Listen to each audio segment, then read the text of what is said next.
अस्सलाम वालेकुम। आप मेरा यूट्यूब चैनल देख रहे हैं। Welcome to YouTube channel. Federal government schools में मीन का जो एफजेई के स्कूल्स हैं उसमें टीचिंग की सीटें अनाउंस हुई हैं। ये आपको पता है परमानेंट जॉब्स हैं, 14वें स्केल की टीचर्स की सीटें हैं। इसमें अप्लाई करने की आखिरी तारीख 4 मई तक एक्सटेंड कर दी गई है। पहले ये तारीख 27 अप्रैल थी, अब ये 4 मई तक आप इसमें अप्लाई कर सकते हैं। अगर आपने अप्लाई कर लिया है तो वेल एंड गुड, अगर आपने अप्लाई नहीं किया तो आप इसमें अप्लाई कर सकते हैं। इसकी टेस्ट प्रिपरेशन को वाले से आज हमने ग्रुप स्टार्ट कर दिया था जी। इस ग्रुप में मैंने आपको 2 फाइल शेयर की थी। एक फाइल हमारे पास पेडागोजी की कंप्लीट फाइल है, यही हमने तैयार करनी है। और इसके बाद मैंने पेडागोजी के आपके पास पास्ट पेपर्स भी सारे शेयर कर दिए थे। ठीक है, ये भी कंप्लीट फाइल है, मीन कि आपका ये कंप्लीट सिलेबस है, यही आपने पढ़ना है, इसी को ही आपने तैयार करना है। इसके बाहर आप इसके अलावा मैंने कोई आपको फाइल शेयर नहीं करनी, यही फाइल मैंने आपको तैयार करवानी है। इंशाल्लाह ताला आपका पेपर क्लियर हो जाएगा। तो अब ये फाइल को मैं ऊपर करके दिखाता हूँ। ये आपके पास बीएड के सारे पास्ट पेपर्स हैं। ठीक है, ये पहले भी मैंने आपको फाइल शेयर की हुई है। ये आपके पास 129 पेजेस की फाइल है पास्ट पेपर्स वाली, और जो आपके पास कंप्लीट फाइल है 100 पेज की है, 100 पेज की फाइल है। ठीक है, तो ये जो आपके पास फाइल है जी, ये मैंने आपके सामने ओपन कर दी। ठीक है, इसको हम इसमें जो मैंने क्या किया था जी, इसमें सबसे पहले मैंने आपके पास जो सिलेबस था ना जी, जो इसका एफजेई की वेबसाइट में दिया गया है, वो सेम सिलेबस मैंने यहाँ पे पेस्ट कर दिया था। ठीक है, जो आपके दिया गया है, इसमें से आपने जो हमने सीट को जिसको हमने टारगेट करना है, ये हमारे पास एलिमेंट्री स्कूल टीचर की सीट है। ये आपके पास रेगुलर सीट है। मैं आपको बार बार बता रहा हूँ, आजकल के हालात में रेगुलर सीट मीन के जो परमानेंट जॉब है वो हासिल करना बहुत मुश्किल हो गया, क्योंकि सीट्स तो आती ही कोई नहीं है। ठीक है, तो ये बड़ी आपके पास है अच्छी अपॉर्चुनिटी है कि आप इसमें जो है ना इसको अवेल करें इस मौके को, और इसमें अप्लाई करके लाजमी अच्छे तरीके से तैयारी करके इसमें अपीयर हों। इंशाल्लाह ताला अल्लाह ताला आपको कामयाब करेंगे। इसमें हमने इस टेस्ट प्रिपरेशन स्टार्ट करनी है जी। तो सबसे पहले हम पेडागोजी से स्टार्ट करेंगे। पेडागोजी का आपके पास फाइल है। इसमें से जिन लोगों ने भी अप्लाई किया हुआ है ईएसटी में, इसमें ऑलमोस्ट वही लोग हैं जो एजुकेशन डिपार्टमेंट के साथ ऑलरेडी अटैच्ड हैं। ठीक है, वो किसी प्राइवेट स्कूल में पढ़ा रहे होंगे, कोई एसटीआई होगा, या किसी कॉन्ट्रैक्ट की जॉब में अप्लाई करके मीन के वो अपनी जॉब कर रहा होगा। ठीक है, तो एजुकेशन इंस्टीट्यूट्स में आपको पता है कि जुमा, हफ्ता, इतवार, फ्राइडे, सैटरडे और संडे जो है ना आजकल छुट्टी होती है। तो आज फ्राइडे आपके पास है, तो 3 दिन ये लगातार फ्राइडे, सैटरडे और संडे 3 दिन में इंशाल्लाह हमने हर हाल में ये पेडागोजी कंप्लीट करनी है। 3 दिन हमारे पास फारिग है। ठीक है, 3 दिन आपको छुट्टी है, तो आप अच्छे तरीके से ये 3 दिन आप समझ लें कि आपने पेडागोजी को लगाने हैं।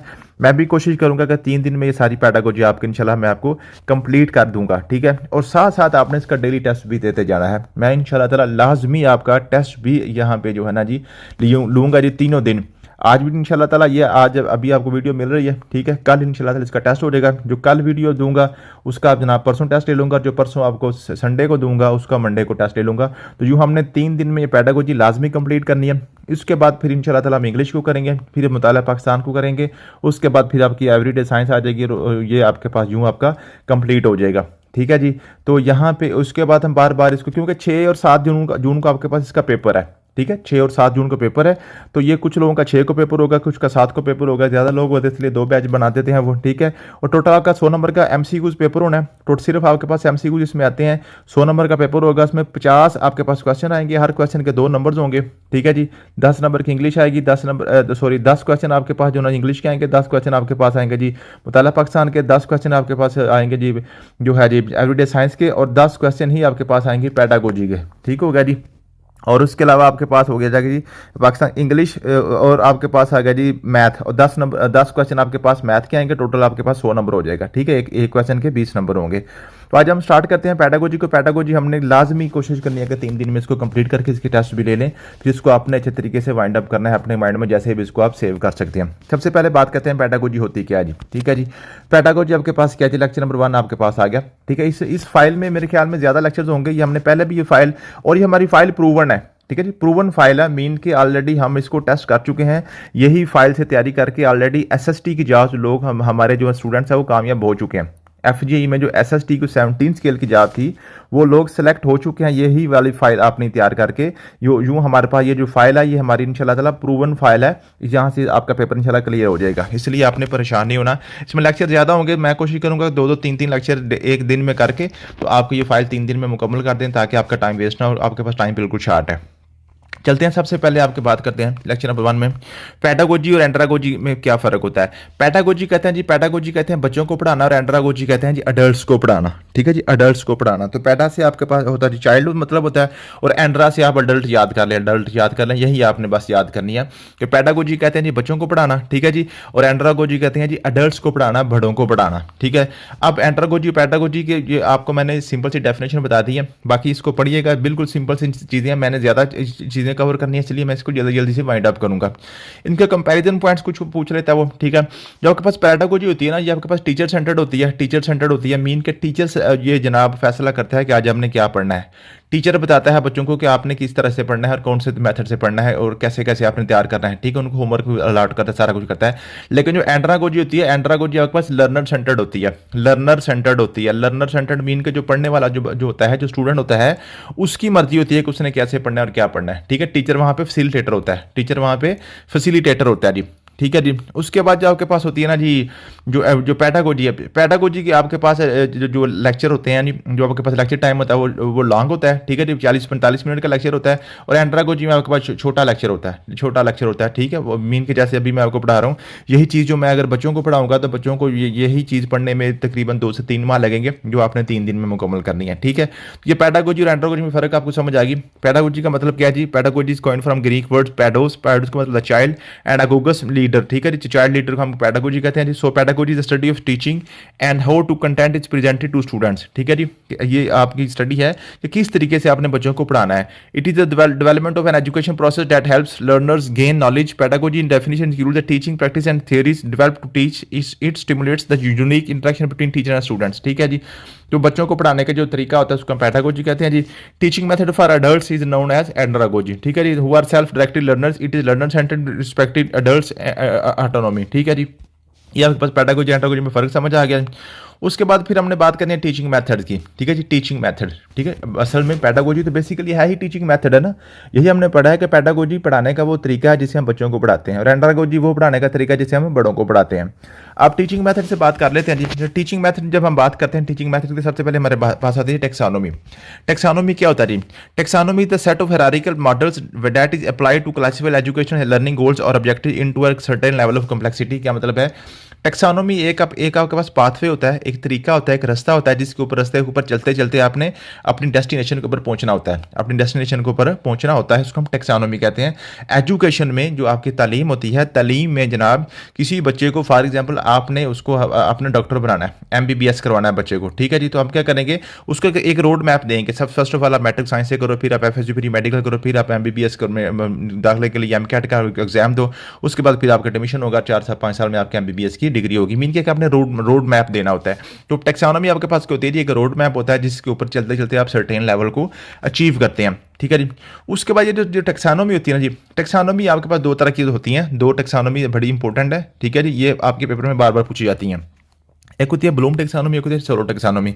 अब ब्लूम टेक्सोनोमी क्या था? ब्लूम टेक्सोनोमी जनाब 1956 में जनाब एक बेंजामिन ब्लूम नामी जो आपके साइकोलॉजिस्ट था, ये अमेरिकन था। ठीक है जी, ये माहिर तालीम था। इसने जनाब एक टेक्सोनोमी दी थी, एक आपको रोड मैप दिया था कि बच्चे को आपने किस तरीके से कामयाब बनाना है। एक बच्चे को आपने, क्योंकि हम पैडागोजी पढ़ रहे हैं ना, तो पैडागोजी का क्या मतलब है? पैडागोजी का बेसिक मकसद है कि बच्चे को पढ़ाना। तो इसने एक रोड मैप आपको दिया था कि आपने बच्चे को किस तरीके से पढ़ाना है। इसने कहा था कि जनाब जो बच्चा है ना, बच्चे को अगर आपने कामयाब बनाना है तो बच्चे को कामयाब बनाने के लिए आपके पास बच्चे की 3 डोमेन के ऊपर काम करना पड़ेगा।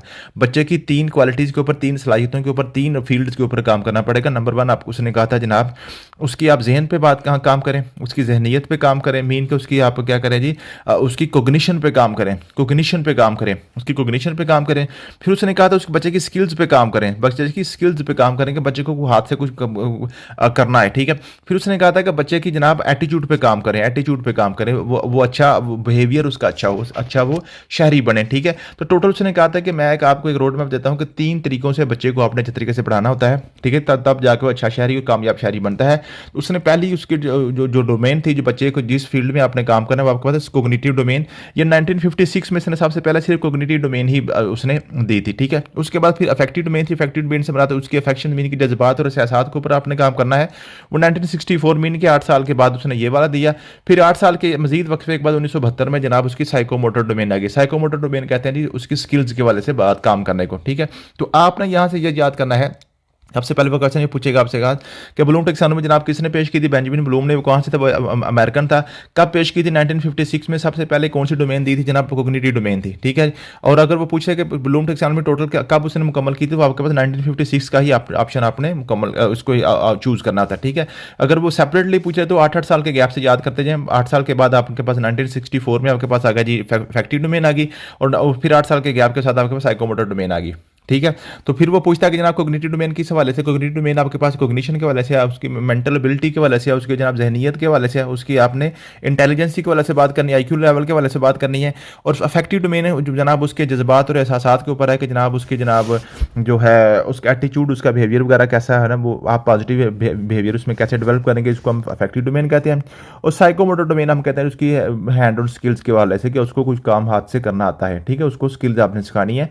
तो अगर आप किसी बच्चे के आप जेन पे काम करते हैं, अच्छा उसको नॉलेज देते हैं, अच्छा उसका बिहेवियर पैदा कर देते हैं, उसके अंदर अच्छी पर्सनैलिटी ग्रूम हो जाती है, और अच्छा उसको कोई हाथ के उसको उसको टेक्निकली स्किल आ जाती है, तो फिर वो बच्चा कामयाब हो जाता है। वो उसने कहा था ये आपके पास है एक रोड मैप होता है बच्चे को कामयाब करने के लिए। ठीक है। ये आपके पास हो गया।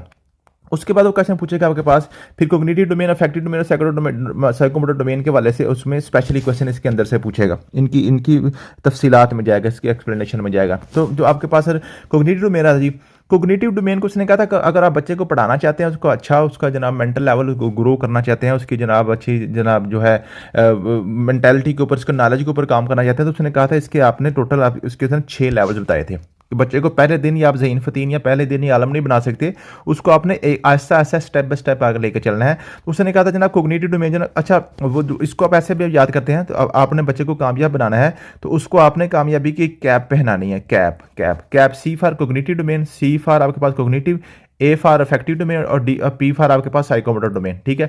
अब उसने कहा था कोग्निटिव डोमेन के आपके 6 लेवल्स हैं, और अफेक्टिव डोमेन के पास 5 लेवल्स हैं, और साइकोमोटर डोमेन के 7 लेवल्स हैं। तो ये भी क्वेश्चन पूछता है जनाब जो आपके पास है कोग्निटिव डोमेन के कितने लेवल हैं? उसके 6 लेवल हैं। उसके बाद आपका जी अफेक्टिव डोमेन के कितने लेवल हैं? 5 लेवल हैं। साइकोमोटर डोमेन के कितने लेवल हैं? 7 लेवल हैं। ठीक है जी।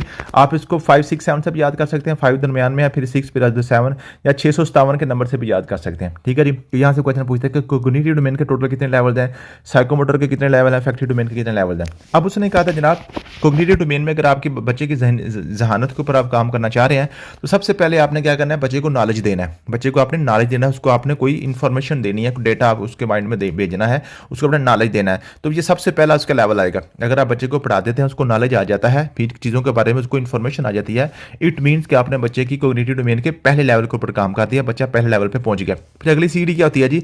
कंप्रीहेंशन। कंप्रीहेंशन बच्चे को क्या कर, जो भी उसने नॉलेज उसके पास आ गया, मुख्तलिफ उसका नॉलेज है, उसको कंप्रीहेंशन कर सके, उसको कंपैरिजन भी आपस में कर सके। ठीक है जी। तो कंप्रीहेंशन आपके पास आ गया उसका। अगर इस लेवल पे पहुंच जाता है तो वो आपका दूसरे लेवल पे पहुंच जाता है। उसके बाद फिर एप्लीकेशन है, जो उसको नॉलेज पड़ा है उसने, उसको डेली लाइफ में उसको यूज़ भी करना आ जाए, तो उसका फिर थर्ड लेवल आ जाता है। ठीक है। फिर एनालिसिस होता है जनाब, अगर वो जो उसके पास नॉलेज है उसको तज्जिया करना उसको आ जाए, उसको एनालिसिस करना आ जाए। ठीक है जी। अच्छे बुरे में तमीज़ आ जाए, तो फिर उसको कहते हैं वो चौथे लेवल पे पहुंच गया। फिर सिंथेसिस होती है जी।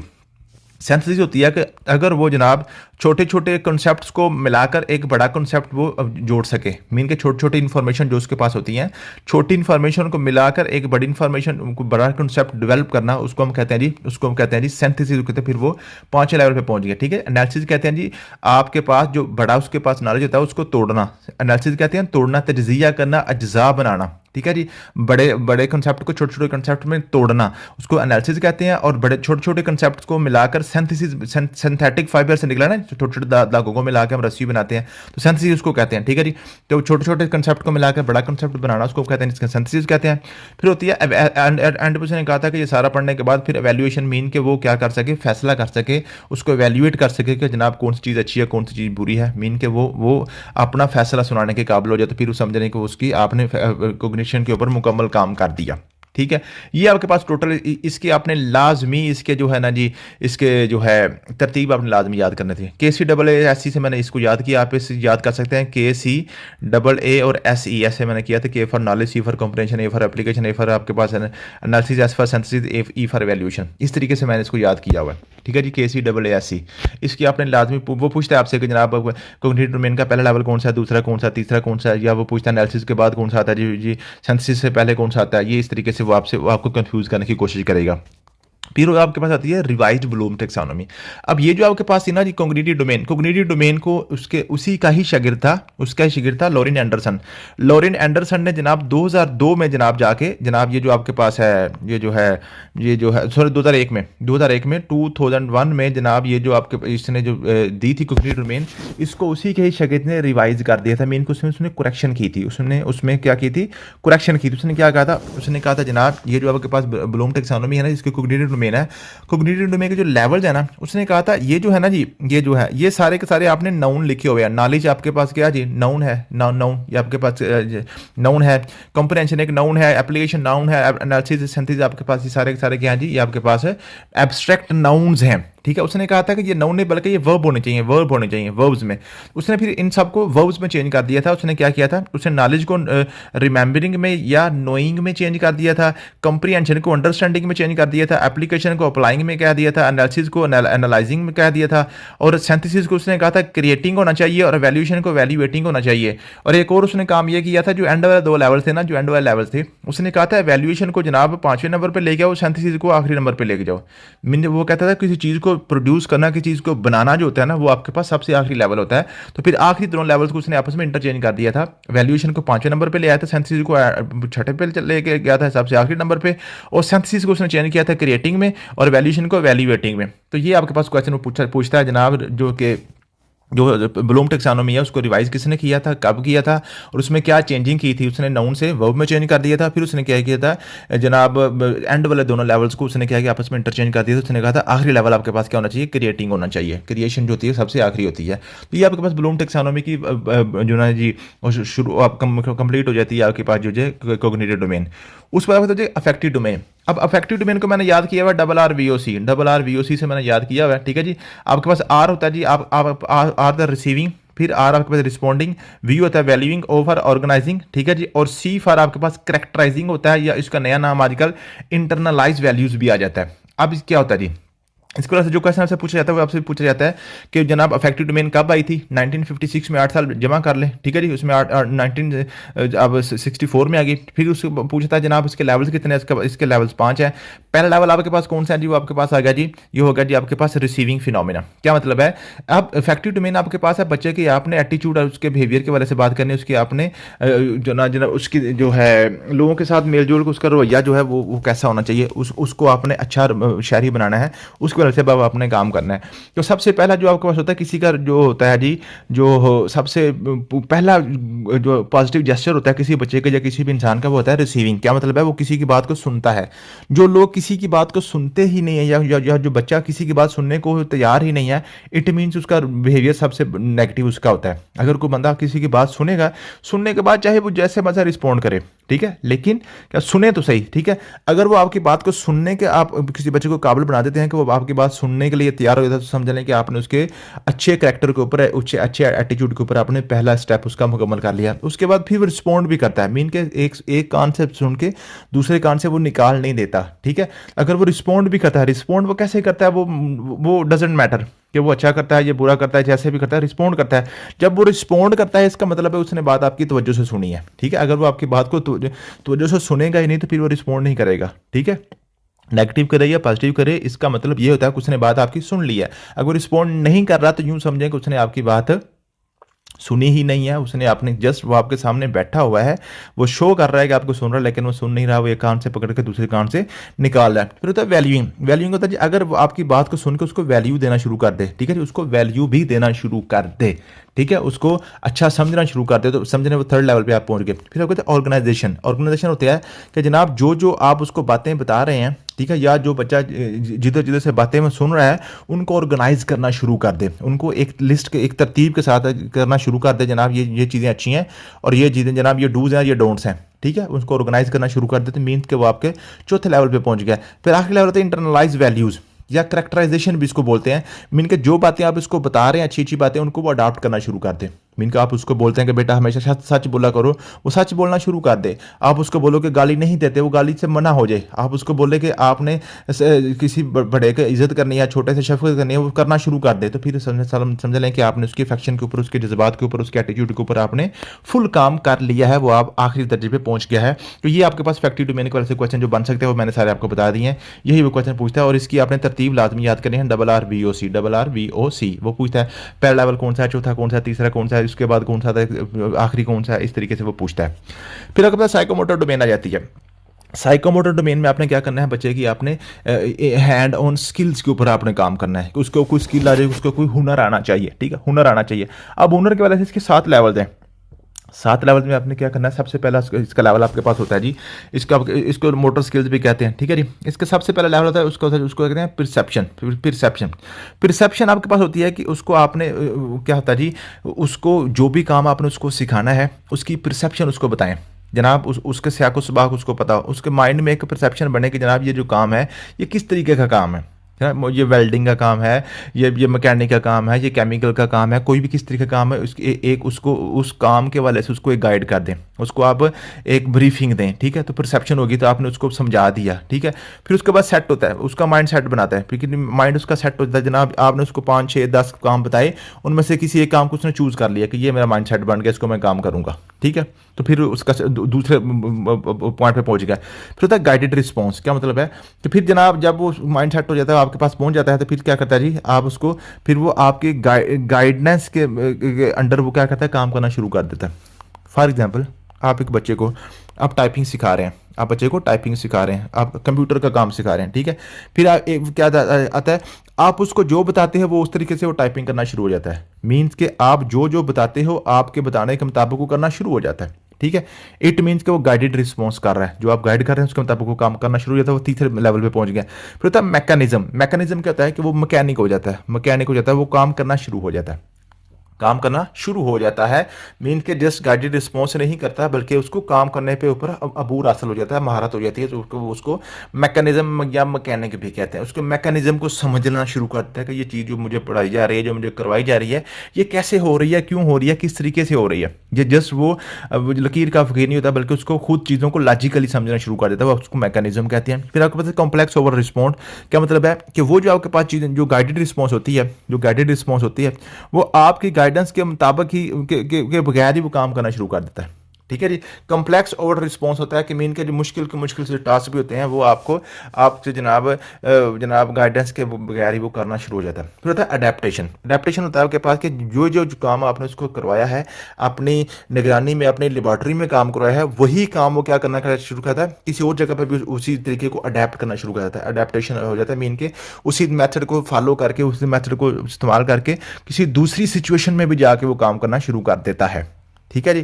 फॉर एग्जांपल, आपने उसको क्या एक मार्कशीट बनाना सिखाई है, आपने एक मार्कशीट आपने बनाना सिखाई है उसको लैपटॉप के ऊपर, ठीक है। तो कल को जनाब मार्कशीट के अलावा उसको किसी जनाब को बिल बोर्ड बनाना पड़ गया, तो वही तरीके को इस्तेमाल करते हुए बिल बोर्ड भी बनाना शुरू कर देता है, ठीक है। तो वो उसने अडेप्टेशन कर ली। फिर होता है ओरिजिनेशन। ओरिजिनेशन होता है जी आपके पास वो ओरिजिनेट करना शुरू कर देता है कि नए नए मेथड बनाना शुरू कर देता है। जो तरीका आपने उसको बताया था उसी तरीके इसके अंदर से ही जनाब वो उसके हट के कोई नया तरीका वो जनाब ओरिजिनेट करता है, वो दरियाफ्त करना शुरू कर देता है कि जनाब ये जो काम आप मुझे इस तरीके से करवा रहे थे ये इससे अच्छा तरीके से इस तरीके से भी हो सकता है। वो मज़ीद इसको जनाब निखार देता है, मीन के वो ओरिजिनेट करता है चीज़ों को। तो वो उसका आखिरी लेवल होता है, आखिरी लेवल होता है। मीन के जो उसके उस्ताद को भी नहीं पता वो बच्चा फिर वो चीज़ों को इनोवेट करना शुरू कर देता है। तो ये उसका होता है ओरिजिनेशन होता है। तो ये आपने कुल मिला के इसके 7 लेवल्स हैं, इसकी आपने तरतीब याद करनी है और इसको आपने पूछना है कौन से लेवल पे क्या होता है। तो ये टोटल आपके पास होती है जी जो साइकोमोटर डोमेन है, और टोटल आपकी जो है ब्लूम टैक्सोनॉमी यहाँ पे कंप्लीट हो जाती है। बहुत इंपॉर्टेंट है ब्लूम टैक्सोनॉमी, एक क्वेश्चन लाजमी पूछा जाता है, एक क्वेश्चन आपका लाजमी है ना। फिर आता है सोलो टैक्सोनॉमी। अब सोलो टैक्सोनॉमी क्या जी? सोलो टैक्सोनॉमी आपके पास है 1982 में कैल्विन कॉलिस एंड जॉन बिग्स जनाब इन्होंने क्या किया था, इन्होंने कहा था जनाब सोलो टैक्सोनॉमी, उसने कहा था जी ये जो ब्लूम ने किया ना जी, ब्लूम ने किया, ब्लूम ने उसने कहा जी जनाब कोग्निटिव अलहदा, अफेक्टिव अलहदा और साइकोमोटर अलहदा। उसने कहा ये सारी चीज़ें जो है ना जी, अफेक्टिव हो, कोग्निटिव हो या साइकोमोटर हो, ये ऐसा नहीं है कि आप पहले कोग्निटिव पे काम करें फिर अफेक्टिव पे काम करें फिर साइकोमोटर पे काम करें, ऐसा नहीं होता। बल्कि तमाम चीज़ें बच्चे की एक साथ ही पैरेलल चल रही होती हैं। मीन के जैसे आप बच्चे को पढ़ा रहे होते हैं, साथ साथ उसकी आप फैक्शन के ऊपर भी काम कर रहे होते हैं, साथ साथ ही आप उसकी स्किल के ऊपर भी काम कर रहे होते हैं। ऐसे नहीं होता कि पहले आप बच्चे को कंडीशन पे काम कर लें, फिर अगले साल फैक्शन पे काम कर लें, अगले साल उसकी स्किल पे काम करें, ऐसा नहीं होता, बल्कि तमाम चीज़ें आपस में पैरेलल चलती हैं। जिन्होंने कहा था जनाब, ये जो आपके पास होती है ना, structure of observed learning outcome, सबसे इंपॉर्टेंट जो एमसीक्यूज बनता है सोलो में से, वो यही पूछता है कि सोलो की एब्रीविएशन क्या है। Structure of learning observed learning outcomes, ठीक है जी, structure of observed learning outcomes, ठीक है। Which is alternate Bloom taxonomy के अल्टरनेट था। ये भी क्वेश्चन पूछा जाता है कि जनाब ब्लूम टेक्सोनॉमी की अल्टरनेट कौन सी टेक्सोनॉमी आई थी, वो आपके पास है सोलो टेक्सोनॉमी आई थी।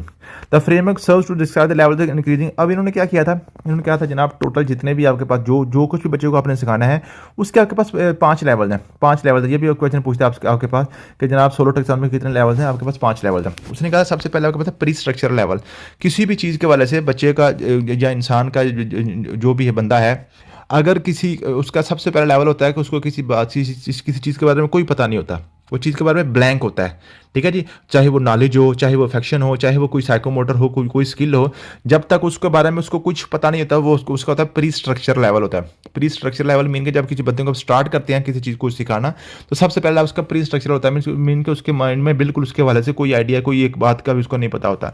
फिर एक वक्त आता है कि आप उसको यूनि स्ट्रक्चर लेवल पर लेके आते हैं, मीन के एक एक्सपेक्ट का उसको पता चल जाता है, एक एस्पेक्ट का उसको पता चल जाता है। फॉर एग्जांपल हमारे पास बच्चा आता है, उसने पहले नाम ही नहीं सुना कि एफजीआई क्या होता है, एफजीआई क्या होता है और ये जो एफजीआई की सीटें क्या हैं, ठीक है। तो हमने उसको बताया जनाब एफजीआई में फेडरल गवर्नमेंट एजुकेशन इंस्टीट्यूट जो है, जिसमें आपका ईएसटी की सीट आई हुई है, इसमें अप्लाई करने की आखिरी तारीख 4 मई है, और उसमें आपका एक पेपर होना है। पेपर में आपने क्या होना जी, ये आपका सिलेबस है और आप इसमें अप्लाई करें, ठीक है। एक बात की उसको समझ आएगी जनाब, जो एफजीआई है ये गवर्नमेंट के स्कूल हैं, यहाँ पे जनाब सीटें आई हुई हैं, इसमें मैंने अप्लाई करना है और उसका पेपर होना है, ये उसको एक बात समझ आ गई। तो ये यूनि स्ट्रक्चरल लेवल पे आ गया, यूनि स्ट्रक्चरल लेवल पे आ गया।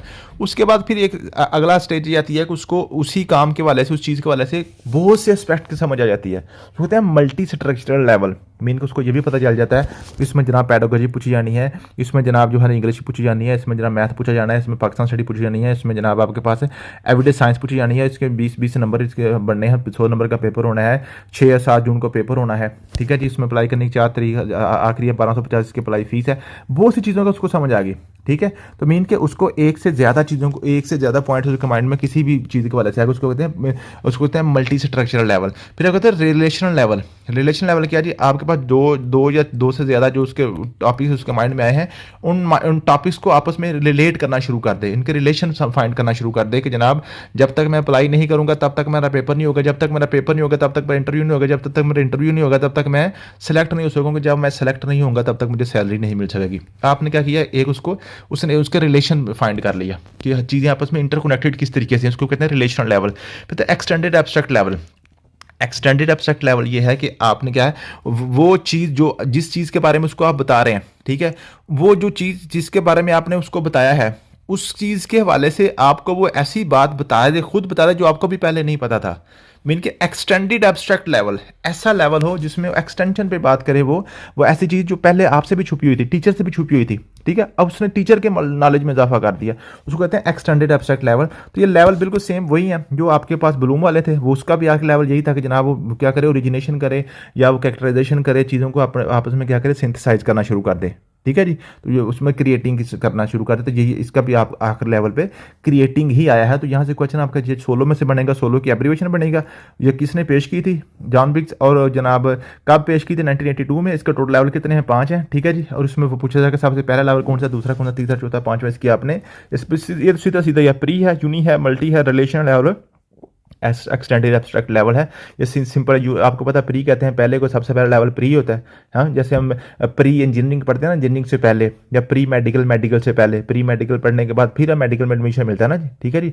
इस तरीके से प्री सबसे पहले होता है, यूनी होता है एक को, मल्टी कहते हैं ज़्यादा को, रिलेशन कहते हैं जी आपस में रिलेट करने को, और जनाब आपके एक्सटेंडेड एब्स्ट्रैक्ट सबसे आखिरी लेवल आ गया। तो यूँ आपके पास सोलो टेक्सोनॉमी आपकी कंप्लीट हो जाती है। तो सोलो के वाले से यही आपके क्वेश्चन बनते हैं, बार बार पहले भी पूछे गए हैं, तो इसको आप कर लीजिएगा, ठीक है जी। तो ये मैंने इसके अंदर जनाब नीचे यहाँ पे लिखे भी हुए हैं, ठीक है जी। तो जिसको आप देख लीजिएगा, इंशाल्लाह आपको समझ आ जाएगी। इसके नीचे मैंने इसका टेस्ट लिखा हुआ है, अगर आपको समझ सारी आ गई, अब जो मैंने लेक्चर आपको पढ़ाया है, तो इसके मैंने आंसर जानबूझ के यहाँ पे नहीं लगाए। दूसरी फाइल जो आपके मास्टर पेपर की शेयर की है, उसके अंदर आंसर आपके मैंशनड है, ठीक है, मैं आंसर आपके बोल्ड किए हुए हैं, लेकिन इसमें मैंने आंसर आपके नहीं किए क्योंकि अगर आप अच्छे तरीके से इसको पढ़ के खुद ये सारे आंसर इसके जनाब लगाने के काबिल हो जाएंगे, ठीक है, तो यूँ समझें कि आपका लेक्चर आपको समझ आ गया और आपने चीज़ें क्लियर कर ली। उसके बाद लेक्चर नंबर 2 हमने पढ़ना जी general method of teaching. Pedagogy के अंदर ही आपके पास आ गया था जनरल मेथड ऑफ टीचिंग कि आपने टीचिंग को कैसे पढ़ाना होता है जी। इसमें हमने क्या पढ़ाना है, इसमें हमने ये जो लेक्चर होता है इसमें हमने पढ़ना होता है जी टीचिंग क्या है, टीचिंग अप्रोच क्या होती है, टीचिंग मेथड क्या होता है और टीचिंग स्टाइल क्या होता है। ठीक है, ये आपने 3-4 चीज़ें पढ़नी होती हैं। इसके वाले से क्वेश्चन आपके पेपर में बार बार पूछे जाते हैं। टीचिंग अप्रोच क्या होता है जी, broad philosophy for framework for teaching. Student centred होता है या टीचर सेंटर्ड है, ये आपके पास टीचिंग अप्रोच है। दो तरह की है, एक आपके पास टीचर सेंटर्ड होता है, एक होता है स्टूडेंट सेंटर। ठीक है जी, टीचर सेंटर्ड आपको मैंने बता दिया जो एंड्रागोजी होती है, और स्टूडेंट सेंटर आपके पास होती है जो पैडागोजी होती है। ठीक है जी, आपके पास टीचिंग अप्रोच होती है, दो अप्रोचेज आपने पढ़नी है। टीचिंग मेथड आपके पास होता है जी स्पेसिफिक टेक्निक्स और procedure use in the teaching. ठीक है जी, जो टीचिंग मेथड है, आप कौन सी टेक्निक या कौन से प्रोसीजर के साथ टीचिंग कर रहे हैं, बच्चों को पढ़ा रहे हैं, उसको टीचिंग मेथड कहते हैं जी। लेक्चर मेथड है, प्रोजेक्ट बेस्ड मेथड है, लर्निंग वगैरह ये जो ये मुख्तलिफ हम मेथड पढ़ेंगे। फिर हमारे पास टीचिंग स्टाइल होता है। टीचिंग स्टाइल आपके पास होता है जी personal way of applying method in the teaching. Mean कि अगर आप लेक्चर मेथड के साथ बच्चे को पढ़ा रहे हैं तो वो लेक्चर मेथड जो है वो आप किस तरीके से आप उसको पढ़ा रहे हैं। मीन्स कि आपके पास लेक्चर मेथड है ना, लेक्चर तो आपके पास सारे टीचर्स दे रहे होते हैं। आपके पास स्कूल में या कॉलेज में यूनिवर्सिटी में 10 आपके पास प्रोफेसर पढ़ा रहे हैं, 10 के 10 लेक्चर्स दे रहे हैं। ठीक है, और हर किसी का लेक्चर देने का, लेक्चर डिलीवर करने का अंदाज अपना अपना होगा, उसको कहते हैं टीचिंग स्टाइल, उसको कहते हैं टीचिंग स्टाइल। ठीक है जी, तो ये आपका टीचिंग अप्रोच, टीचिंग स्टाइल और टीचिंग मेथड आपने याद कर लेना है। टीचिंग अप्रोच आपके पास होती है कि टीचिंग अप्रोच किस तरीके की होनी चाहिए, कि ये पैडागोजी की अप्रोच है, एंड्रागोजी की अप्रोच है, टीचर सेंटर्ड है या स्टूडेंट सेंटर्ड है। मीन के टीचर की अथॉरिटी है यहाँ पे या स्टूडेंट की अथॉरिटी चल रही है। ठीक है, उसके बाद टीचिंग मेथड होता है कि टीचिंग आपने जो पढ़ा रहे हैं वो किस मेथड से पढ़ा रहे हैं, कि आप लेक्चर दे रहे हैं या उनको जनाब सामने उसको जनाब डिमॉन्स्ट्रेट करके पढ़ा रहे हैं, या उनको आप प्रैक्टिकली पढ़ा रहे हैं, या उसको चीज़ें दिखा रहे हैं, या उसको विजुअलाइजेशन से करवा रहे हैं, ऑनलाइन पढ़ा रहे हैं, कैसे पढ़ा रहे हैं। ठीक है, वही टीचिंग मेथड होता है। फिर टीचिंग मेथड के अंदर आपका स्टाइल क्या है पढ़ाने का, आपका स्टाइल क्या पढ़ाने का। ठीक है, आप डाइस पे खड़े होकर पढ़ा रहे हैं, क्लासरूम के अंदर आप राउंड करके पढ़ा रहे हैं, आप लाउड आवाज से पढ़ा रहे हैं, आप बच्चों के साथ इंटरेक्शन के साथ पढ़ा रहे हैं, उनके साथ जनाब या आप बोर्ड की तरफ देख के सारा पढ़ाते जा रहे हैं। ठीक है, ये टीचिंग स्टाइल होता है। ठीक है, अब टीचिंग सबसे पहले ये तीन चीज़ें मैंने यहाँ पे उसकी समरी लिख दी, अब इनको डिटेल से पढ़ लेते हैं। टीचिंग क्या है, सबसे पहला क्वेश्चन पूछा जाता है what is teaching. Teaching is an art, teaching एक आर्ट है। ठीक है, जो टीचर होता है वो आर्टिस्ट होता है, वो आर्टिस्ट की तरह काम कर रहा होता है टीचर। ठीक है जी, आपसे पूछेगा व्हाट इज़ टीचिंग, नीचे ऑप्शन लिख देगा टीचिंग इज़ अ प्रोफेशन, या इसको टेक्निक, टीचिंग एक आपके पास जो ना जी एक स्टाइल है या आर्ट है। तो टीचिंग पूरी की पूरी एक आर्ट है। ठीक है जी, teaching is the ultimate contact between more mature person and less mature person, these are activities designed and perform produce change in behaviour. एक आपके पास मेच्योर बंदा जो है वो एक लेस मेच्योर बंदे को, बड़ा बंदा जो है वो छोटे बच्चे को क्या कर रहा है, उनका आपस में इंटरेक्शन है और उसके पॉजिटिव बिहेवियर, उसके बिहेवियर में चेंज लाने के लिए जो काम कर रहा है उसको हम टीचिंग कहते हैं। ठीक है जी, अब मैक्सिमम टीचिंग वाला क्वेश्चन पूछता है जी मैक्सिमम टीचिंग क्या होती है जी, the rules for presenting difficult terms and concept to make them easy are maxims of teaching. जो आप टीचिंग की मैक्सिम्स हैं वो क्या है जी, कि मुख्तलिफ चीज़ों को आसान बनाकर पेश करने को मैक्सिमम टीचिंग कहते हैं। दीज आर द फॉलोज, वो कौन कौन सी हैं जी, सिंपलेक्स टू कॉम्प्लेक्स। ये आपके पास समझ लें कि एक रूल्स हैं कि आपने पहले सिंपल चीज़ को पढ़ाना होता है, फिर आपने मुश्किल चीज़ को पढ़ाना होता है।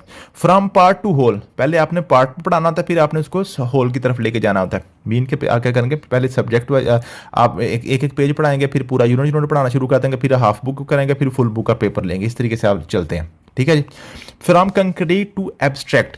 कंक्रीट कहते हैं ऐसी चीज़ जिसको हम हाथ में पकड़ सकते हैं। कंक्रीट की दीवार होती है, कंक्रीट की छत होती है, बजरी वगैरह। ठीक है, ऐसी चीज़ सख्त होती है जिसको हम पकड़ सकते हैं, देख सकते हैं। ठीक है, और ऐसा कंसेप्ट जो हम बच्चों को सबसे पहले दिखा सकते हैं वो पहले पढ़ाते हैं। और एब्स्ट्रैक्ट वो चीज़ होती है जो आपकी ख्याली चीज़ होती है, जो आप उसको सिर्फ पढ़ा सकते हैं, उसको दिखा नहीं सकते और हाथ में पकड़ा नहीं सकते। ठीक है जी, आपको होती है एब्स्ट्रैक्ट। ठीक है, लेकिन हम क्या कहते हैं, हम एब्स्ट्रैक्ट चीज़ें पढ़ा रहे होते हैं तो कंक्रीट हम पढ़ाते नहीं है, ऐसा नहीं है। ठीक है, आपने ऐसी चीज़ पढ़ानी है, अगर आपने फॉर एग्जांपल बच्चों को तारों के वाले से पढ़ाना है और साथ आपने सेब के वाले से पढ़ाना है, तो पहले सेब को पढ़ाएं जो आप उसको दिखा सकते हैं, फिर आप तोता मैना की कहानियाँ, परियों की कहानियाँ बाद में सुनाइएगा। ठीक है, तो कंक्रीट से आपने एब्स्ट्रैक्ट की तरफ जाना होता है, फिर डायरेक्ट से हमने इनडायरेक्ट की तरफ जाना होता है, मीन कि सीन चीज़ों से आपने अनसीन की तरफ जाना होता है। ठीक है, फिर यहाँ पे आपने पर्टिकुलर टू जनरल और जनरल टू पर्टिकुलर, ये बहुत इंपॉर्टेंट है, इसमें से आपका एमसीक्यूज बनता है लाजमी, हर दफ़ा क्वेश्चन यहाँ से बन जाता है इंडक्टिव और डिडक्टिव मेथड से। ठीक है जी, अब इंडक्टिव डिडक्टिव मेथड क्या होता है जी, पर्टिकुलर टू जनरल क्या मतलब है,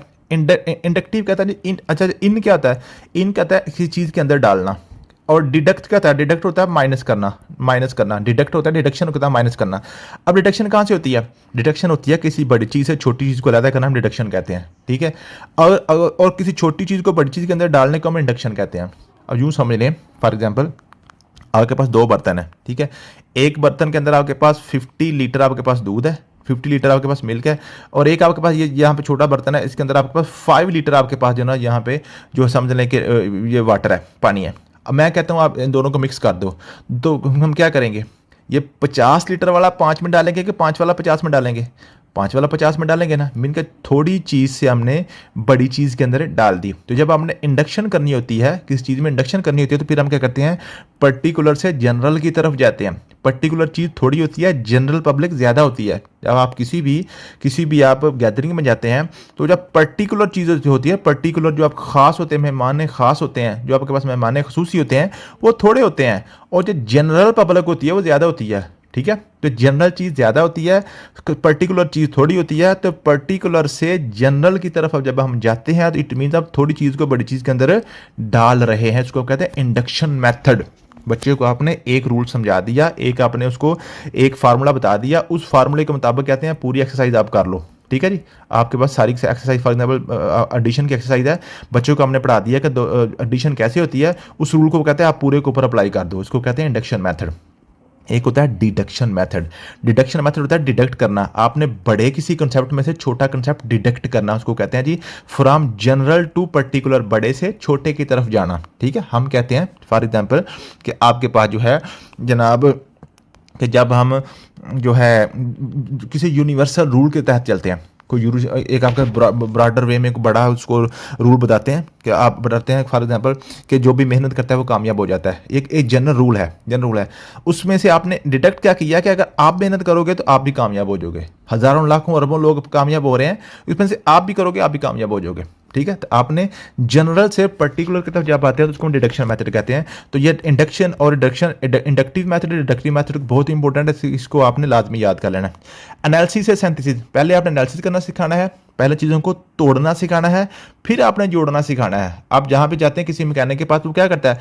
पहले इंजन को खोलना सिखाता है बच्चे को, फिर वो जोड़ना सिखाता है, ठीक है। तो ये आपके पास हो गया, ठीक है जी। फिर इसका आपके पास हो गया जी फ्रॉम साइकोलॉजिकल टू लॉजिकल। पहले आपने साइकोलॉजिकल का बात करना है, लॉजिक्स के ऊपर आपने बाद में लेकर आना। जब तक आप उसको साइकोलॉजिकली बच्चे को हम नहीं कर लेंगे, जब तक हम बच्चे को साइकोलॉजिकली ही उसको जनाब जो उसको नफसियाती तौर पर मुतमिन नहीं कर लेंगे, तब तक वो लॉजिक को नहीं समझ सकेगा। आप जितनी मर्जी उसको दलीलें देते जाएं, उसको आप जितने प्रूफ्स देते जाएं, जब तक उसको मेंटली तौर पर वो आपको बात को मानने के लिए तैयार नहीं होगा, साइकोलॉजिकली नफसियाती तौर पर नहीं होगा, तब तक वो आपके सारे लॉजिक, सारे आपके प्रूफ, सारे आपकी जो दलीलें हैं उसके ऊपर उसके सामने जनाब बेअसर होंगी, ठीक है जी। ये एम्पेरिकल टू रैशनल ये रह गया था, ठीक है जी। पहले आपने एम्पेरिकल चीज़ पढ़ानी है, उसके बाद रैशनल चीज़ों के बारे में बाद में आपने बताना है, ठीक है जी। जो रैशनल चीज़ें जो आपके पास, ये समझने की सेम वही आपके पास है सीन टू अनसीन वाला, ठीक है। सीन टू अनसीन वाला, उसके बाद आपके पास अगर कंक्रीट टू एब्स्ट्रैक्ट, ये तीनों चीज़ें, और एम्पेरिकल टू रैशनल, तीनों चीज़ें आपके पास सेम है, सिर्फ अल्फाज का फ़र्क है, ठीक है। तो ये आपने मीन के जो ऐसी चीज़ें जो सामने नज़र आती हैं उसको आपने पहले पढ़ानी है, रैशनल चीज़ें आपने बाद में पढ़ानी है, ठीक है। तो ये आपके पास हो गया जी मैक्सिमम ऑफ टीचिंग के आपने ये रूल समझने टीचिंग के, ठीक है जी। ये वो रूल्स हैं जो आपकी टीचिंग को आसान बना देते हैं। फिर आपके पास आते हैं features of teaching.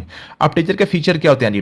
Features are reference to essential qualities of teacher during delivering the concept. क्या मतलब है? फीचर ऑफ टीचिंग का मतलब है कि वो एसेंशियल क्वालिटीज़ हैं, वो ज़रूरी क्वालिटीज़ हैं जो एक टीचर में होनी चाहिए। अगर ये वाली क्वालिटीज़ टीचर के अंदर नहीं होंगी तो वो टीचर अच्छी टीचिंग नहीं कर सकेगा, उसको कहते हैं फीचर्स ऑफ टीचिंग। उसमें आपके पास क्या जी? स्टिमुलेशन होनी चाहिए, टीचर जो है ना मुहर्रक होना चाहिए। क्या मतलब है? वो उससे बच्चों के अंदर हरकत आए, ना कि वो पैसिव हो जाए। मीन के मोटिवेटर होना चाहिए, टीचर मोटिवेट कर सके, टीचर की बात सुन के बच्चे के अंदर जज्बा पैदा हो, वो थोड़ा सा उठे, ठीक है जी, वो हरकत में आए। ऐसा ना हो कि टीचर की बात सुन के मजीद पैसिव हो जाए, ऐसा नहीं हो। वो स्टिमुलेशन होनी चाहिए।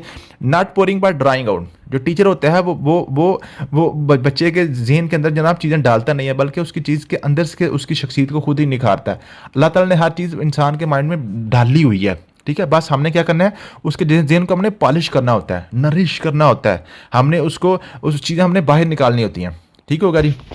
पता जी, not passive but active process. Passive नहीं तो बल्कि एक्टिव होता है। एक्टिव प्रोसेस होता है जी, मेच्योर स्किल होती है जी, वेल प्लान्ड होता है जी, इक्विपमेंट फॉर पीपल फ्यूचर होता है, और कोरिलेटिव होता है, चीज़ों को रिलेट करके आपस में पढ़ाता है। तो ये आपके पास होता है टीचर के वाले से, ये फीचर्स ऑफ टीचिंग होती है। मुझे उम्मीद है कि आपकी इन बातों की समझ आ गई होगी।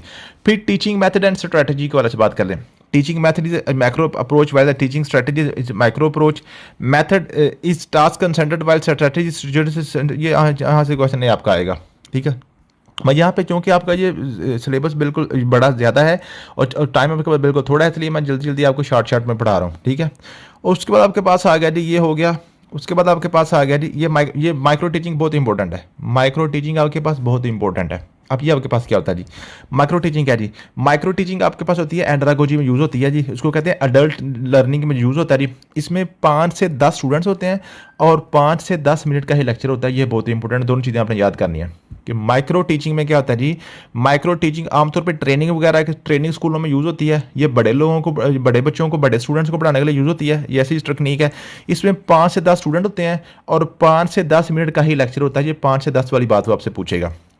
सिमुलेशन मेथड ऑफ टीचिंग आपके पास क्या होता है? The word simulation is direct from simulate which mean to recreate certain condition through model. क्या मतलब है कि आपने क्या करना है कि ऐसा मेथड जिसमें आप एक फर्जी, आप क्या करते हैं जी, एक फर्जी माहौल बना देते हैं।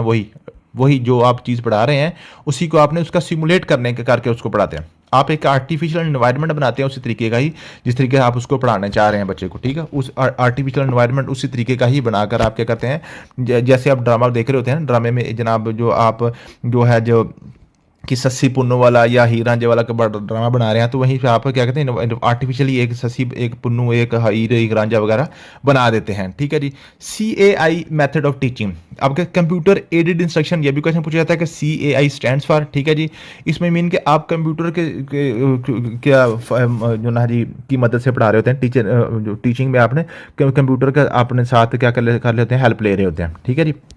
ट्यूटोरियल मोड होता है जी, ड्रिल प्रैक्टिस मोड होता है, डिस्कवरी मोड होता है, गेमिंग सिमुलेशन वगैरह, ठीक है। ये आप सारी कंप्यूटर की मदद से पढ़ा रहते हैं। यहाँ से CAI में जस्ट आपके पास CAI का एब्रीवेशन ही पूछता है वो, ठीक है जी।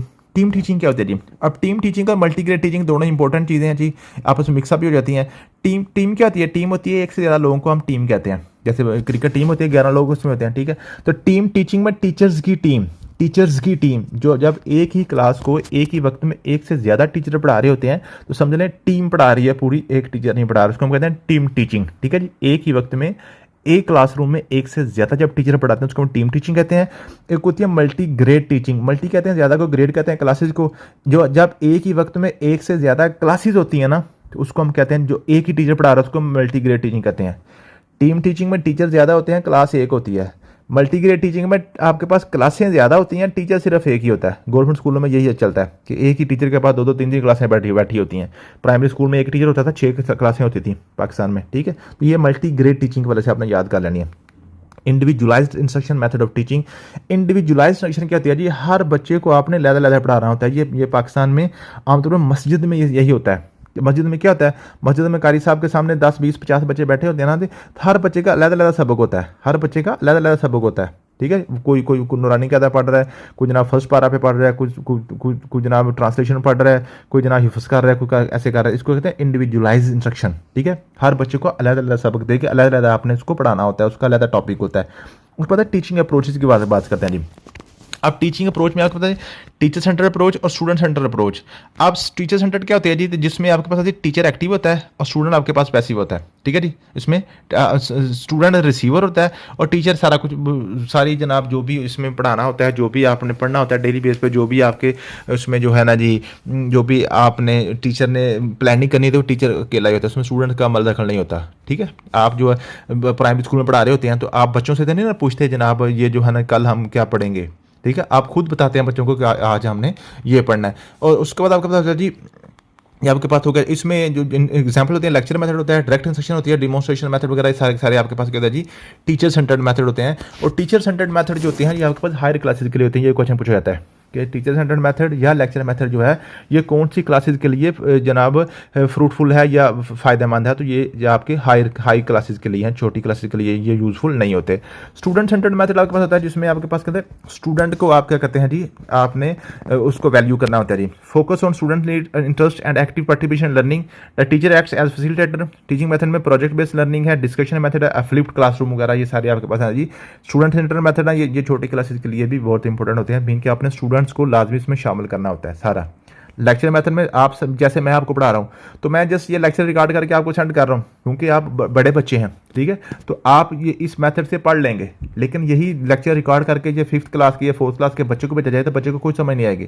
जब तक बच्चे को उंगली पकड़ के हम नहीं चलना सिखाएंगे वो नहीं सीख सकते। बड़े जो हैं वो लेक्चर सीख लेते हैं, लेकिन छोटे बच्चों के साथ आपने बच्चों को साथ इंगेज करना होता है, इसको कहते हैं स्टूडेंट सेंटर्ड मेथड। फिर कंस्ट्रक्टिविस्ट मेथड आपके पास क्या होता है, student build knowledge through experience reflection and correcting new learning with prior knowledge. ये कंस्ट्रक्टिविस्ट होता है कि बच्चे क्या कहते हैं जी, कंस्ट्रक्ट करते हैं अपने प्रीवियस नॉलेज से ही होता है जी, ठीक है जी। इसमें इंक्वायरी बेस्ड लर्निंग होती है, डिस्कवरी मेथड होता है, प्रॉब्लम बेस्ड लर्निंग होती है, ये आपके पास कंस्ट्रक्टिव अप्रोच होती है। एक्सपेरिमेंटल लर्निंग अप्रोच आपके पास होती है, क्या होती है, emphasize learning by doing through real life experience and hands on task. इसमें आपका field trips, role play, drama, stimulation वगैरह ये सारे आपके पास होती है। एक्सपेरिमेंटल लर्निंग अप्रोच होती है। फिर कोलैबोरेटिव अप्रोच होती है कि आपस में मिलजुल कर जो बच्चे एक दूसरे से सीखते हैं। इसके हमारे पास ग्रुप वर्क होता है, पीयर टीचिंग होती है, जिग्सॉ मेथड वगैरह सारे आपके पास होते हैं जी। अच्छा, ये जो पीयर कहते हैं जी आपके पास दोस्तों को, तो पीयर टीचिंग एक दूसरे के साथ जो बच्चे पढ़ते हैं एक दूसरे को सिखाते हैं उसको ये कहते हैं। और जिग्सा मेथड क्या होता है जी, जिग्सा मेथड ये होता है कि आपने फॉर एग्जांपल 5 क्वेश्चन करवाने हैं, आपकी 20 बच्चों की क्लास है, उसमें अपने 5 क्वेश्चन आज आपने करवाने हैं। आप क्या करेंगे, ये 20 बच्चों को 5 ग्रुप्स में चेंज कर देंगे, 4-4 बच्चों का आप 5 ग्रुप बना दोगे, ठीक है जी। पहले ग्रुप को आप क्वेश्चन नंबर 1 करा दोगे, दूसरे को क्वेश्चन नंबर 2, तीसरे को क्वेश्चन नंबर 3, चौथे को क्वेश्चन नंबर 4, पाँचवें को क्वेश्चन नंबर 5 करवा दोगे, ठीक है जी। फॉर एग्जाम्पल ये आपने कर दिया, ठीक है। अब फिर आप करेंगे, ये 4 के 4 बच्चे ऐसे होंगे जिनको क्वेश्चन नंबर 1 सारा आता है, ये 4 क्वेश्चन ऐसे बच्चे ऐसे होंगे जिनको क्वेश्चन नंबर 2 आता है, ये ऐसे होंगे जिनको क्वेश्चन नंबर 3 आता है, फिर ऐसे 4 वाला। फिर हम क्या करेंगे, ये जो क्वेश्चन नंबर 1 वाले बच्चे हैं ना, ये इनमें से एक बच्चा हम इन चारों ग्रुप्स में भेज देंगे, चारों ग्रुप्स में भेज देंगे। इट मीन कि इस ग्रुप को भी एक टीचर मिल गया जिसको क्वेश्चन नंबर 1 आता है, इसको भी एक टीचर मिल गया जिसको क्वेश्चन नंबर 1 आता है, इसको भी एक टीचर मिल गया जिसको क्वेश्चन नंबर 1 आता है, और इसको भी एक टीचर मिल गया जिसको क्वेश्चन नंबर 1 आता है। मीन्स के टीचर ने सिर्फ इस ग्रुप को क्वेश्चन नंबर 1 करवाया था, इस ग्रुप ने सारे ग्रुप्स को क्वेश्चन नंबर 1 करवा दिया, ठीक है। अब इस ग्रुप को क्वेश्चन नंबर 2 आता था, इसके चारों बच्चों को इन तमाम ग्रुप्स में एक एक बच्चा भेज देंगे, ये तमाम को क्वेश्चन नंबर 2 करवा देगा। ये क्वेश्चन नंबर 3 वाला ये भी तमाम बच्चों में चला जाएगा, ये भी चला जाएगा, ये भी चला जाएगा। जब हम दोबारा इनको मिक्सअप करेंगे तो फिर इस ग्रुप से एक बच्चा यहाँ से लेकर तो ये 5 बच्चों का अलग ग्रुप बनेगा, और ये ऐसा ग्रुप होगा जिसमें तमाम बच्चों को तमाम क्वेश्चन आते होंगे। एक एक क्वेश्चन का एक्सपर्ट बच्चा होगा, वो दूसरों को सारे करवा देगा। तो इसको कहते हैं जिग्सा मेथड। ये भी आपको कोलैबोरेटिव लर्निंग में आता है, ठीक है जी। ह्यूमनिस्टिक अप्रोच आपका emphasize personal growth, emotional wellbeing and student self experience. Mean के ह्यूमनिस्टिक अप्रोच अपने आप से अपने सेल्फ एक्सपीरियंस जो सीखता है उसको ह्यूमनिस्टिक अप्रोच कहते हैं, ठीक है जी। Montessori approach a self directed hands on approach when child learn at their own pace using structured material, learning concept, use of manipulatives वगैरह, ठीक है, इसको मेंटोसरी अप्रोच कहते हैं जी।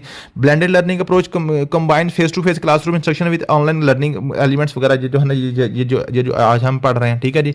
या ऑनलाइन डिस्टेंस लर्निंग वगैरह, इसमें भी यही होती है कि जनाब आपने करना है, ऑनलाइन क्लासेस होती हैं, फेस टू फेस टीचर नहीं होता, ठीक है, स्टूडेंट कहीं और बैठा होता है और टीचर कहीं और बैठा होता है, तो उसको हम क्या कहते हैं जी, ऑनलाइन आप टेक्नोलॉजी की मदद से करते हैं, उसको हम कहते हैं जी ब्लेंडेड लर्निंग अप्रोच या डिस्टेंस लर्निंग अप्रोच कहते हैं, ठीक है जी।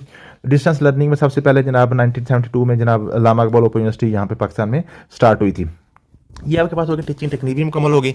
फिर आपके पास है जी टीचिंग मेथड आपके पास आ जाते हैं जी। टीचिंग मेथड में सबसे पहले आपके पास लेक्चर मेथड रहता है। Lecture method is presentation of the content. आप प्रेजेंट करते हैं कंटेंट को, आप ना तो समझाते हैं, ना ही आप उसमें बच्चों को कोई एक्सपीरियंस करवाते हैं, ना ही कोई वहाँ पे कुछ जनाब प्रैक्टिकल करवाते हैं। जस्ट आपने क्या कर दिया, आप उसको तोते की तरह जैसे मैं बोल रहा हूँ ऐसे आप बोल के उसको बढ़ा दिया, ठीक है जी। और ये लेक्चर मेथड आपके पास है, हायर क्लासेस के लिए होता है, लोअर क्लासेस के लिए ये यूजफुल नहीं होता। फिर होता है रेसिटेशन मेथड। अब रेसिटेशन मेथड क्या है, this is the most powerful technique for imprinting material the mind and moving longer term. आप क्या कहते हैं, मटेरियल को इम्प्रिंट कर देते हो, प्रिंट कर देते हो, कॉपी पेस्ट कर देते हो अगले की माइंड के ऊपर, जिसको रटलाइजेशन भी कहते हैं। रेसिटेशन मेथड, जैसे जैसे जैसे हमारे मस्जिदों वगैरह में यही होता है, कुरान मजीद को जो हिफ्ज़ करवाते हैं, रिसाइट करवाते हैं ना जी, रिसाइट करवाते हैं। रेसिटेशन क्या होती है जी? रट्टा लगवाना, ठीक है जी। Discussion method. It is a method to a small group of learners assembles to communicate each other for other freely within a time to achieve the educational objective. क्या मतलब है कि आप बच्चों को छोटे छोटे ग्रुप्स में डिवाइड कर देते हो और उनको कहते हो कि आपस में इस टॉपिक के ऊपर डिस्कस करो, और उनको आप टाइम देते हो, जनाब इतना टाइम आपके पास है, इतने टाइम के अंदर आपने इस टॉपिक के ऊपर डिस्कशन आपस में करनी है और इसका आपने कोई कंक्लूजन निकालना है। फिर उसके बाद फिर टीचर क्या कहता है जी, जब सारे ग्रुप्स बताओ आपने क्या डिस्कशन की है, ठीक है। और उसके बाद फिर टीचर क्या करता है, जो जो वो डिस्कशन करेंगे, तो उसके वाले से जो भी बच्चे उस पॉइंट के वाले से जो भी कंक्लूड उन्होंने किया होगा, उसमें से कुछ प्लस माइनस टीचर जब उनसे सुनेगा सारी क्लास के सामने, तो फिर उनको बताता जाएगा जनाब ये जो आपने बात सोची है ये बड़ी अच्छी है, इसमें से ये वाली बात निकाल दो, ये वाली ऐड कर लो। मीन के थोड़ी बहुत कांट शांट टीचर करवा के सबको फिर क्लियर करवा देता है। Demonstration method. डिमॉन्स्ट्रेशन मेथड क्या होता है जी? इसमें टीचर डिमॉन्स्ट्रेट करता है, टीचर सारा कुछ सामने बयान करता है, सारा कुछ दिखाता है उनको, एवीएड्स वगैरह, ऑडियो वीडियो एड्स के वगैरह की मदद से मेन के जो उनको जो सामने चीज़ें दिखा के तो फिर वो पढ़ाता है, उसको कहते हैं डिमॉन्स्ट्रेशन मेथड।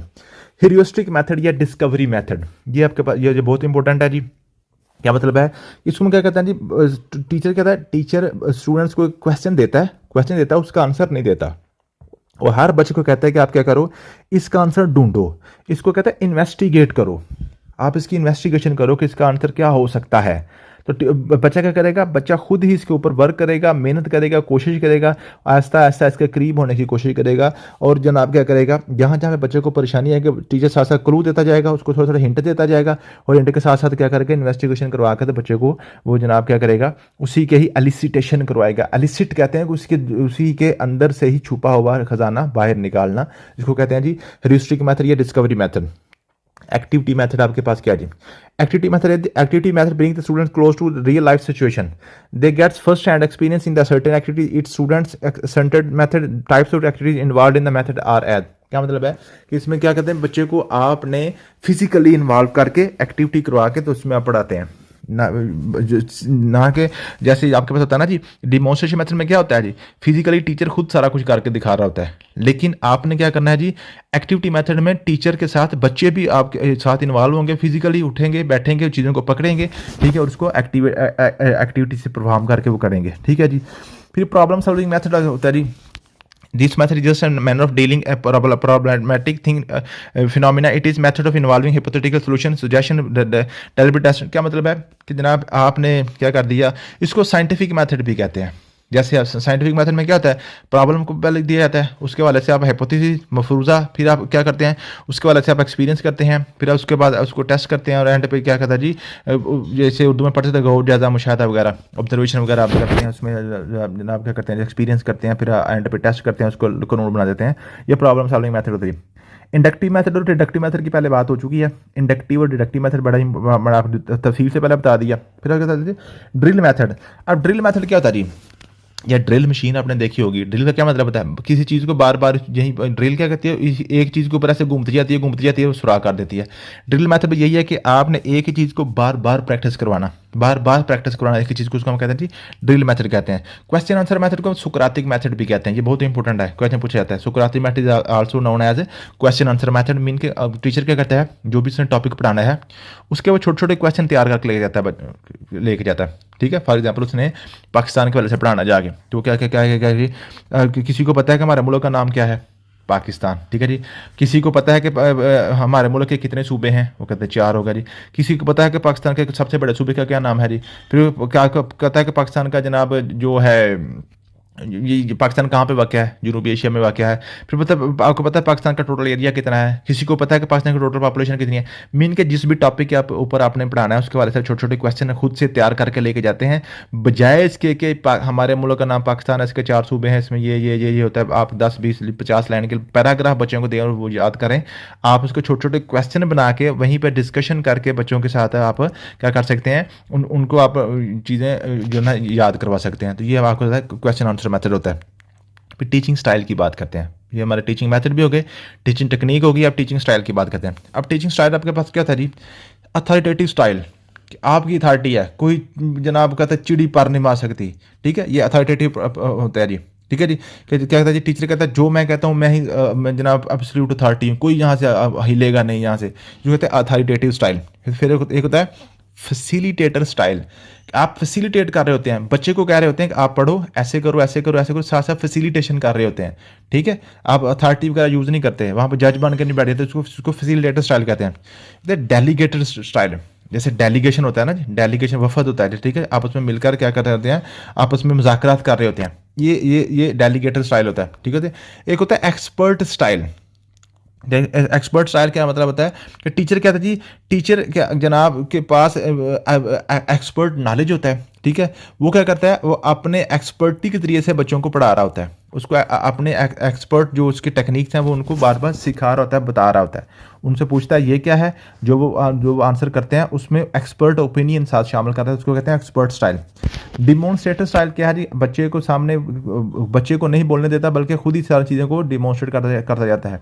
जो क्या करता है जी, सामने खड़े होकर चीज़ों को सारी को तफसील बयान करना जाता है, इसको ब्रीफिंग देता जाता है, उसको हम कहते हैं जी डिमॉन्स्ट्रेटिव स्टाइल। इंटरैक्टिव स्टाइल क्या कहता है जी, इसमें टीचर और स्टूडेंट आपस में एंगेज होते हैं। ठीक है, इसको कहते हैं इंटरैक्टिव स्टाइल।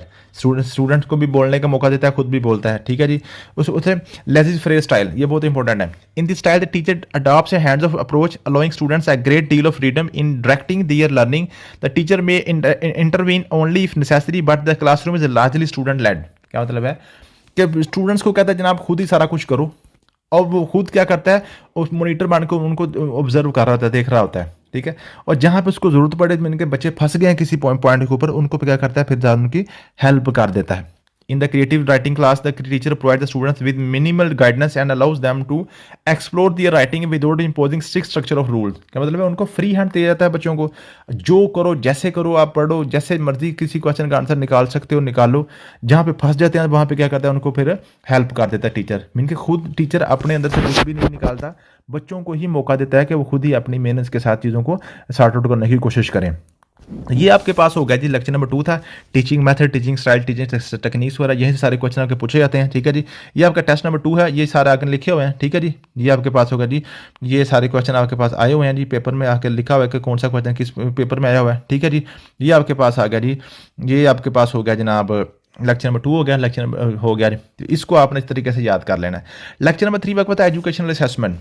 अब ये इसमें से भी क्वेश्चन आपके एक लाजमी पूछा जाता है एजुकेशनल असेसमेंट में। ये क्या जी, अब एजुकेशन असेसमेंट में सबसे पहले हम बात करते हैं, शुरू करते हैं टेस्टिंग से। टेस्ट क्या है जी, टेस्ट इज इंस्ट्रूमेंट और systematic procedure to measure the particular characteristics. किसी भी चीज़ की कैरेक्टरिस्टिक को जानने के लिए, मेजर करने के लिए हम जो टूल यूज़ करते हैं, जो इंस्ट्रूमेंट यूज़ करते हैं, उसको कहते हैं असेसमेंट, टेस्ट कहते हैं, उसको कहते हैं टेस्ट आपका एक टूल है। ठीक है जी, और असेसमेंट आपका एक प्रोसेस है। ठीक है जी, उस पर असेसमेंट के लिए जो टूल इस्तेमाल किया जाता है उसको हम टेस्ट कहते हैं जी। For example test mathematics will measure the level of learner's knowledge of particular subject और फील्ड। मीन कि जो टेस्ट होगा आपको बताएगा, वह मेजर करके देखेगा कि जनाब किस लेवल तक किसी बच्चे के पास नॉलेज है। मेन टाइप्स ऑफ टेस्ट की जो मेन टाइप्स होती हैं आपको एक होता है एप्टीट्यूड टेस्ट। अब एप्टीट्यूड टेस्ट क्या होता है जी, असेस पोटेंशियल टू लर्न और परफॉर्म सर्टेन टास्क। आपने क्या मतलब होता है कि किसी का पोटेंशियल जब आपने चेक करना है, किसी का पोटेंशियल चेक करना है कि क्या ये बंदा इस काबिल है, जो ये, जैसे एप्टीट्यूड टेस्ट ये भी होता है कि आपने क्या किया कि जनाब किसी को आपने जनाब फॉर एग्जांपल जो है आप एमफिल में दाखिला लेना चाह रहे हैं, तो आपका गेट लिया जाता है पहले, पढ़ाने से पहले लिया जाता है क्या इसके अंदर पोटेंशियल भी है, क्या इस काबिल भी है, ये इस क्लास में चल भी सकेगा कि नहीं। ठीक है जी, इसको कहते हैं जी एप्टीट्यूड टेस्ट। फिर एक होता है आपके पास परफॉर्मेंस टेस्ट। अब परफॉर्मेंस टेस्ट आपको पता है जो आप पढ़ाने के बाद होता है, जो आप चीज़ को आपको सिखाने के बाद, चीज़ को आपको सिखाने के बाद जो टेस्ट लिया था उसको हम परफॉर्मेंस टेस्ट, जो हमने इसको सिखाया है उसको ये किस तरीके से परफॉर्म कर रहा है, उसको कहते हैं जी performance test. Types of question की बात कर लेते हैं जी। आपके पास है जी टाइप्स ऑफ क्वेश्चन आपके पास 2 तरह के होते हैं, एक होता है ओपन एंडेड क्वेश्चन, एक होता है close ended question. Open ended question ये होते हैं कि जनाब आप क्या कहते हैं जी, इसमें आपने पैराग्राफ लिख सकते हैं, आपके पास जनाब कोई ऑप्शन आपको नहीं दिए जाते। ठीक है, क्लोज एंडेड ये होता है कि आपके पास ऑप्शन होते हैं कि आपने इन्हीं ऑप्शन में से ही किसी एक को सेलेक्ट करना, जैसे एमसीक्यूज होते हैं जी, एमसीक्यूज में क्या होता है, ये क्लोज एंडेड होते हैं, इसमें आपने क्या करना है, इन्हीं में से, इससे बाहर आप नहीं जा सकते, उन्हीं में से आपने किसी एक को सेलेक्ट करना होता है। लेकिन ओपन एंडेड में क्या होता है कि आपका दोनों एंड ओपन छोड़े होते हैं, आप जो सा मर्जी यहाँ पे लिख दो, जैसे आपके पास खाली जगह वाला क्वेश्चन होता है ना, इसमें आप कुछ भी लिख सकते हो, आपको ये नहीं बताया जाए। इसका एक और भी क्वेश्चन ये होता है ओपन एंडेड क्लोज एंडेड में। ओपन एंडेड ये होता है कि आपके ऊपर कोई रेस्ट्रिक्शन नहीं लगाई जाती कि आपने यहाँ तक कितने अल्फाज लिखने हैं। लेकिन क्लोज एंडेड में आपके ऊपर रिस्ट्रिक्शन लगाई जाती है कि जनाब आपने क्या करना है जी, एक लफ्ज़ या दो लफ्ज़ या चार लफ्ज़ लिखने हैं। ठीक है, तो ये आपके पास होते हैं open ended close ended question की वजह से आपका एमसीक्यूज बन सकता है। पार्ट्स ऑफ एमसीक्यूज आपके पास बात करते हैं जी।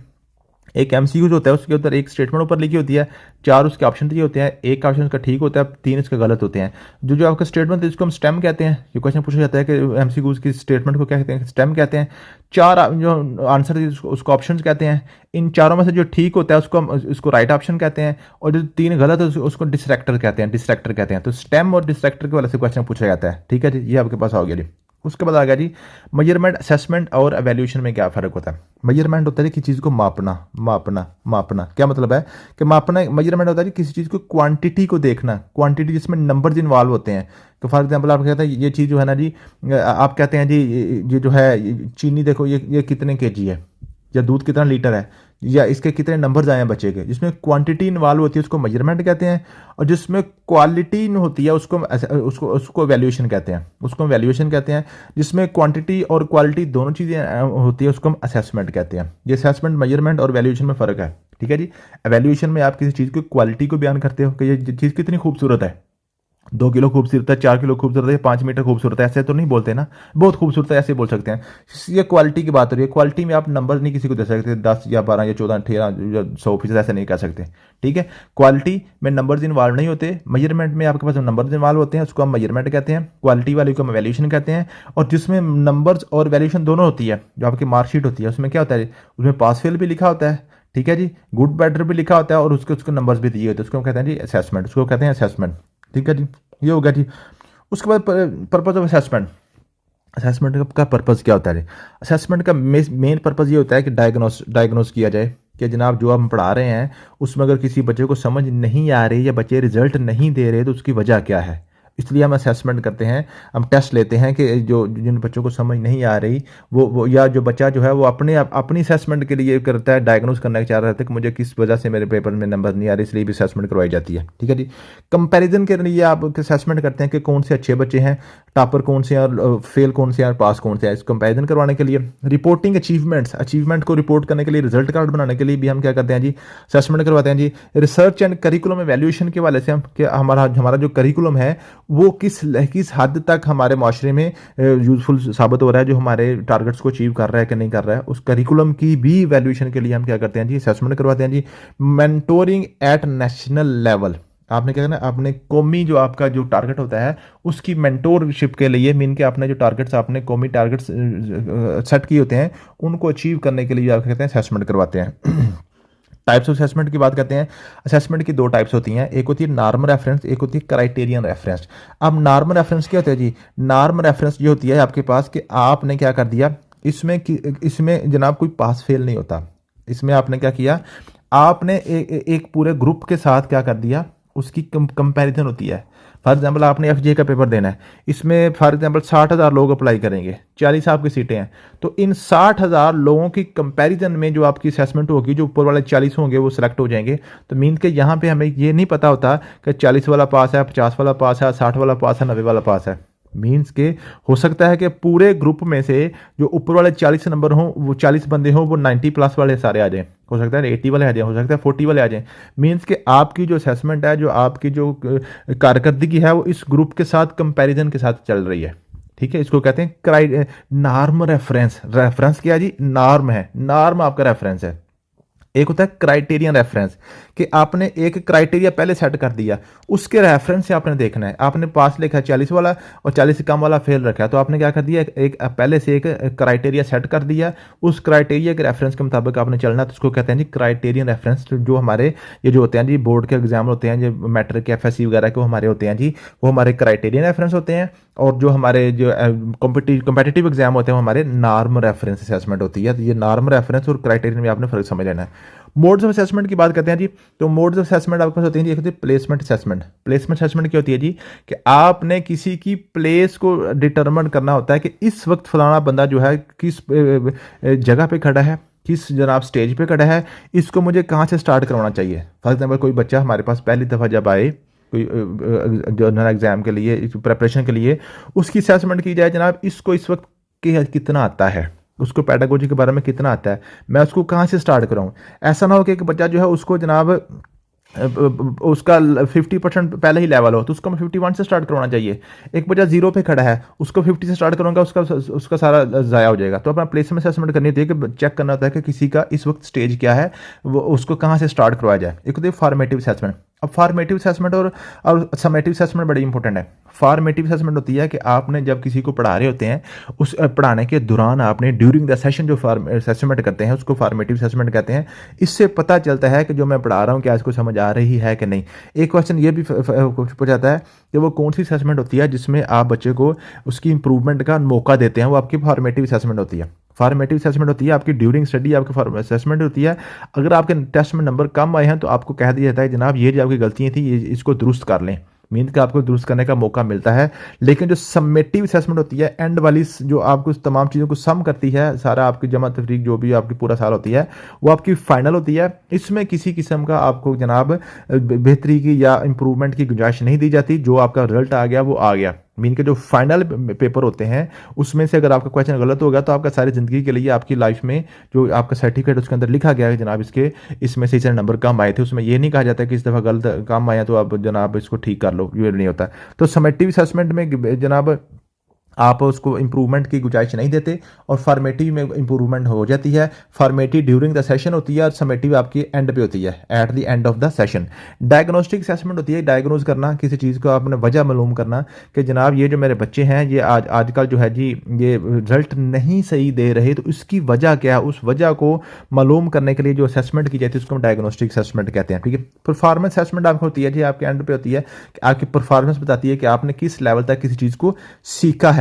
अथेंटिक असेसमेंट क्या होती है कि आपने जिसमें ये पूछा जाता है कि आप कि ये जो हम इसको पढ़ा रहे हैं, जो जो आपको टेक्निक आपको सिखा रहे हैं, ये वो उसको अथेंटिकेट करने के लिए, या यूँ समझ लें कि आपका ये सिलेबस ये जो मैं आपके जनाब आपको ये जो नोट्स दे रहा हूँ, इन नोट्सों की चेक करने के लिए कि जनाब ये किस हद तक अथेंटिक है, इनसे क्या रिजल्ट्स आते हैं, उसको अथेंटिक असेसमेंट कहते हैं जी। सेल्फ असेसमेंट होते हैं अपना मुहासबा खुद करना। पीयर असेसमेंट कहते हैं जी दो दोस्त आपस में मिलकर एक दूसरे का जो सबक सुनते हैं उसको पीयर असेसमेंट कहते हैं जी। पोर्टफोलियो असेसमेंट होती है कि आपने क्या करना है जी, पूरा साल जो कुछ पढ़ते हैं उसका आप एक पोर्टफोलियो एक रिकॉर्ड तैयार करते जाते हैं, उसको कहते हैं जी पोर्टफोलियो असेसमेंट कहते हैं जी। एनेक्डोटल असेसमेंट आपके पास होती है जी, informal notes taken by teachers to record observation of learners behavior and interaction। Mean के जो जो इनफॉर्मल नोट्स होते हैं ना, जो टीचर ने टाइम टू टाइम किसी बच्चे के वाले से जो क्या किया जाता है उसके बारे में उसने एक अपनी राय कायम की होती है। ठीक है, उसको कहते हैं जी टोटल रिकॉर्ड टीचर ने रखा होता है। ठीक है जी। रूब्रिक्स बेस्ड असेसमेंट जी, assessment to using predetermined scoring criteria and levels of performance. आपके पास rubrics scoring material assessment checklist वगैरह। ठीक है, आपने एक पहले चेकलिस्ट लगाई होती है।